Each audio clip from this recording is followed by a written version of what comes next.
اسلام کی بنیادیں.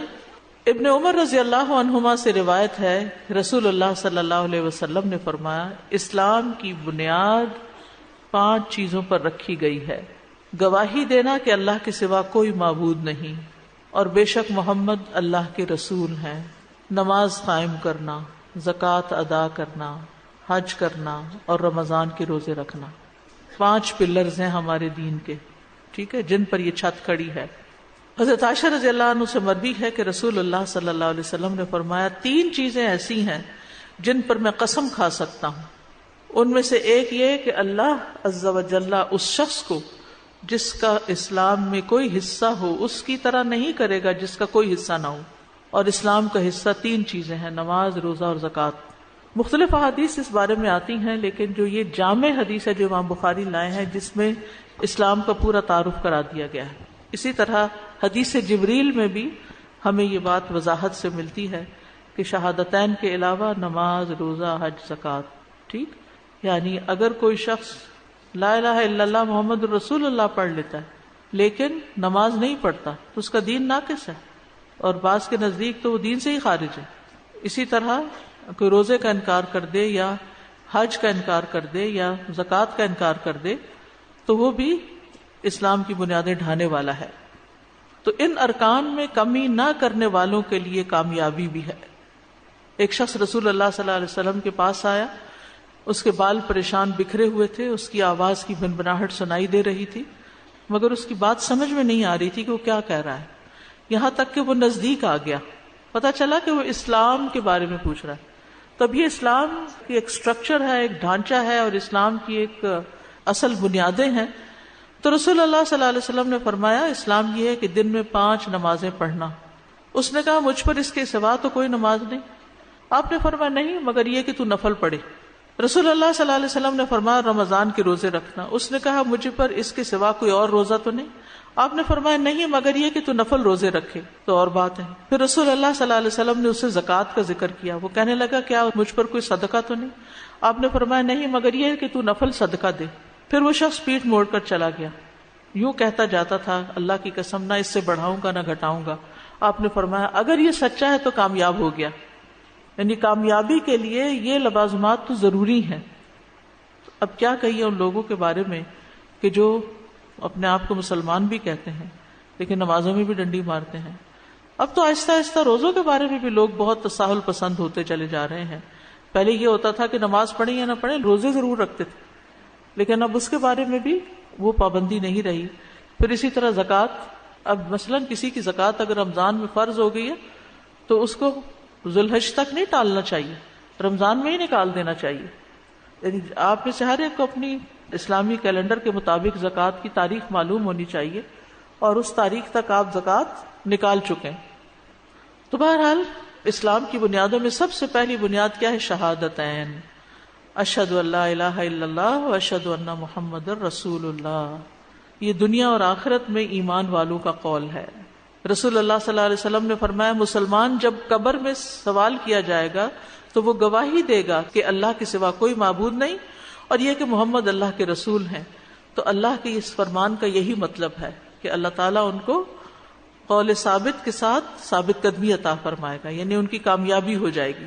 جو شخص توحید کا اقرار کر دے تو اس کے لیے کیا ہے؟ جہنم کی آگ اس پر حرام ہو جاتی ہے.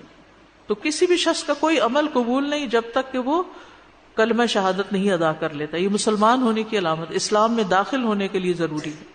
دوسری چیز نماز ہے. لا الہ الا اللہ پڑھنے کے بعد جو پہلا کرنے کا کام ہے جس سے کوئی چھٹکارا نہیں، وہ نماز ہے. کوئی شخص جب مسلمان ہو جاتا ہے تو پہلی چیز جو اس کو سکھانی چاہیے وہ نماز ہے. اور اگر اس کو پڑھنی نہیں بھی آتی تو ساتھ اس کو وضو کرائیں اور ساتھ اس کے کھڑے ہو کر اس کو نماز کے ایکشن سکھائیں. اسی طرح بچوں کے اوپر جو پہلی چیز آتی ہے سمجھ کے بعد، وہ 7 سال کی عمر میں ان کو کیا ہے؟ نماز کا حکم دو. اور 10 سال کے ہوئیں اور اگر نہیں نماز پڑھتے تو مار بھی سکتے ہیں. پھر اسی طرح ایک اور روایت میں آتا ہے، رسول اللہ صلی اللہ علیہ وسلم نے فرمایا، اللہ نے اپنے بندوں پر 5 نمازیں فرض کی ہیں. جس نے ان کا حق ادا کیا، ان کو ہلکا سمجھتے ہوئے ان میں سے کچھ ضائع نہیں کیا، تو اللہ تعالیٰ کا اس کے لیے قیامت کے دن یہ وعدہ ہے کہ اس کو جنت میں داخل فرمائے گا.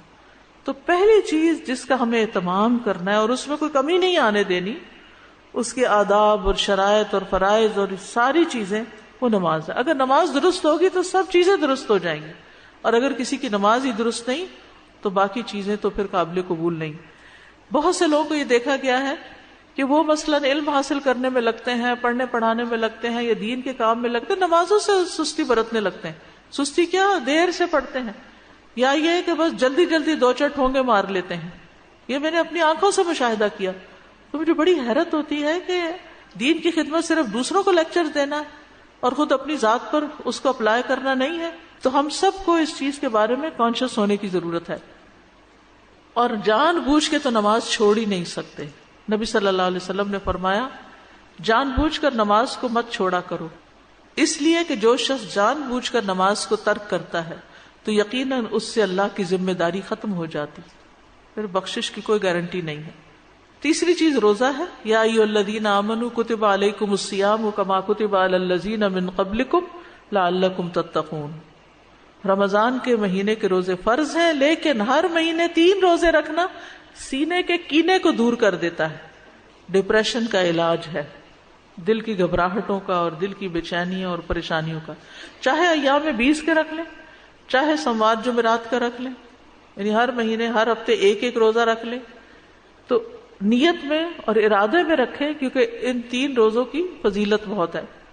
اسی طرح روزہ مومن کا قلعہ ہے، یعنی برائیوں سے بچاتا ہے، مصیبتوں سے محفوظ رکھتا ہے. انسان روزہ رکھ کے اپنی زبان کی حفاظت کرتا ہے، اپنی نگاہوں کی حفاظت کرتا ہے. انسان کے اندر ایک تقویٰ پیدا ہوتا ہے.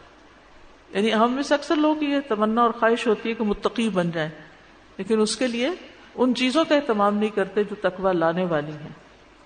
تو شہادتین اور نماز کے بعد روزہ. چوتھی چیز زکوٰۃ ہے. انسان دیندار نہیں کہلا سکتا جب تک کہ وہ اپنی وقت زکوٰۃ ادا نہیں کرتا. نبی صلی اللہ علیہ وسلم نے فرمایا جس نے اپنے مال کی زکوٰۃ ادا کی بس اس سے اس کے مال کی برائی جاتی رہی، یعنی اس کے مال کو انشاءاللہ نقصان بھی نہیں ہوگا، اور اس کے اندر جو میل کچیل ہے یا کوئی مشتبہ چیزیں آ گئی ہیں تو وہ بھی نکل جائیں گی. مال کو پاک کرنے کا ذریعہ زکوٰۃ ہے ہی پاکیزگی کی بات. اور جو زکوٰۃ نہیں دیتے وہ آخرت پر بھی ایمان نہیں رکھتے. الذین لا یؤتون الزکاۃ وهم بالآخرۃ هم کافرون. تو یہ بھی کفر کی ایک شکل ہے. اور زکوٰۃ نہ دینے والوں کا انجام بہت برا ہے. قیامت کے دن جس چیز کی زکوٰۃ نہیں دی وہی انسان کے لیے سونا چاندی ہو، وہ وبال جان بن جائے گی، جس کی تفصیلات آپ پڑھتے رہتے ہیں. 5ویں چیز حج ہے. حج کی فرضیت ہے صاحب استطاعت پر. وَلِلَّهِ عَلَى النَّاسِ حِجُّ الْبَيْتِ مَنِ اسْتَطَاعَ إِلَيْهِ سَبِيلًا وَمَنْ كَفَرَ. اب آپ دیکھ رہے ہیں نماز سے انکار ہے تو کفر کی بات آئی، زکوٰۃ سے انکار ہے تو کفر کی بات آئی، اسی طرح روزے اور حج سے. تو اسلام کا اپوزٹ کفر ہے. اگر کوئی شخص ان چیزوں کی پابندی نہیں کرتا تو گویا وہ اسلام کی باؤنڈری سے باہر نکلنے لگتا ہے. تو اللہ کے لیے لوگوں پر اس گھر کا حج فرض ہے جو اس کے راستے کی طرف استطاعت رکھتا ہو، اور جس نے کفر کیا تو بے شک اللہ تمام جہانوں سے بہت بے پرواہ ہے. اس فریضے کی ادائیگی میں جلدی کرنی چاہیے. بہت سے ایسے خاندان ہوتے ہیں، امیر ہیں، مالدار ہیں، ریسورسز ہیں، سب کچھ ہیں، لیکن اللہ کے گھر جانے کی طرف دھیان ہی نہیں آتا. دنیا میں اتنے مشغول ہیں، اولاد میں، مال میں اور کاموں میں، کہ حج کا خیال ہی نہیں آتا. رسول اللہ صلی اللہ علیہ وسلم نے فرمایا حج فرض ہونے کے بعد اس کی ادائیگی میں جلدی کیا کرو، کیونکہ تم میں سے کسی کو پتہ نہیں کہ بعد میں کیا پیش آنے والا ہے، اگلے سال ہوں گے یا نہیں ہوں گے. اور اسی طرح ایک دفعہ اگر حج کر لیا تو وہ بھی کافی نہیں.